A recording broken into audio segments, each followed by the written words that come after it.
বিসমিল্লাহির রহমানির রহিম। হযরত জুনদাব ইবনে সুফিয়ান রাদিয়াল্লাহু তাআলা থেকে বর্ণিত, রাসূল সাল্লাল্লাহু আলাইহি ওয়াসাল্লাম বলেছেন, যে ব্যক্তি ঈদের সালাত আদায়ের পূর্বে জবে করলো সে যেন নিজের জন্যই জবে করলো, আর যে ব্যক্তি সালাতের পর জবে করলো তার কুরবানি পূর্ণ হলো এবং মুসলিমদের নীতি অনুসরণ করলো। সহিহ বুখারী।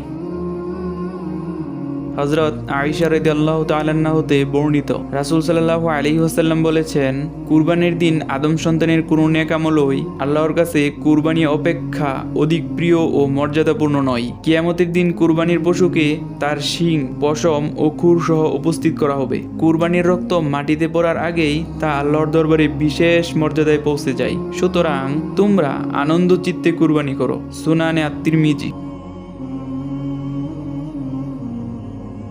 ডিয়ার ব্রাদার, ভিডিওটি ভালো লাগলে লাইক আর না লাগলে ডিসলাইক। নতুন নতুন ভিডিও পেতে চ্যানেলটি সাবস্ক্রাইব করে নোটিফিকেশন অন করে রাখুন।